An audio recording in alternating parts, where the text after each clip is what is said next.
আপনারা কি জানেন গরুর পূজা কিভাবে শুরু হয়েছিল? এটি শুধু এক গল্প নয়, বরং এক জাতির ভুলের শিক্ষা। যখন মানুষ তাদের স্রষ্টাকে ভুলে যায়, তখন একটি চকচকে মূর্তিও তাদের প্রভু হয়ে যায়।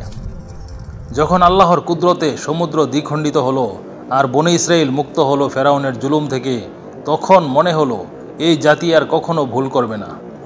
কিন্তু মানুষ ভুলে যায়, কৃতজ্ঞতা ভুলে যায়, আর সেই ভুলেই শুরু হয় ইতিহাসের এক ভয়াবহ অধ্যায়। একটি স্বর্ণের গরু, আর সেই গরুর সামনে সেজদায় পতিত মানুষ। আজ আমরা জানব কিভাবে সেই গরুর বাছুর পূজা শুরু হলো, কে বানালো, কোথা থেকে স্বর্ণ এলো, এবং কিভাবে সেই বিভ্রান্তি ছড়িয়ে পড়ল মুসা আলাইহিস সালামের অনুপস্থিতিতে। জানতে হলে সম্পূর্ণ ভিডিওটি দেখুন। ফেরাউন ও তার সৈন্যরা যখন সাগরে ডুবে গেল, তখন বনী ইসরাইলরা মুক্ত হলো। এরপর মুসা আলাইহিস সালাম আল্লাহর নির্দেশে তৌরাত লাভের জন্য তুর সিনাই পাহাড়ে 40 দিনের জন্য চলে গেলেন। এই সময় তিনি তার ভাই হারুন আলাইহিস সালামকে রেখে যান জনগণের দায়িত্বে। মুসা আলাইহিস সালামের অনুপস্থিতিতে বনী ইসরাইলের এক ব্যক্তি ছিল শামেরি নামে। সে খুব বুদ্ধিমান ছিল, কিন্তু চতুরও ছিল।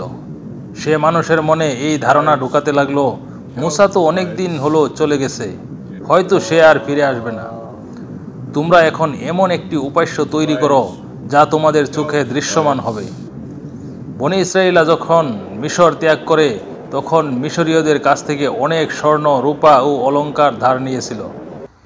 এই স্বর্ণগুলোই ছিল ফেরাউনের জাতির ধন সম্পদ, যা তারা মুক্তির সময় সঙ্গে করে এনেছিল। শামেরি সেই সমস্ত স্বর্ণ সংগ্রহ করলো।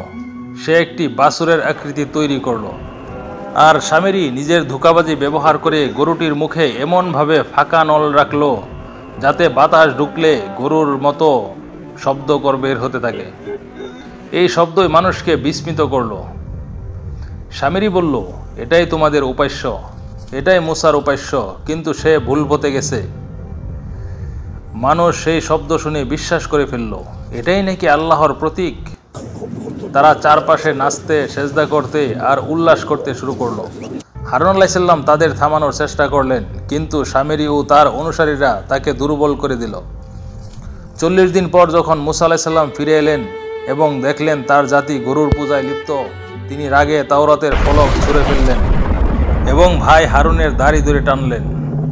পরে হারুন আলাইহিস সালাম বললেন, হে আমার ভাই, আমাকে দোষ দিও না।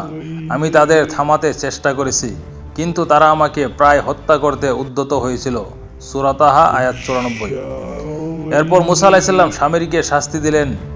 সে সমাজচ্যুত হলো এবং বলা হয় মুসা আলাইহিস সালাম আদেশ দেন সেই স্বর্ণের গরুটি গলিয়ে ছাই করে ফেলা হয়। সূরা তাহা আয়াত 97।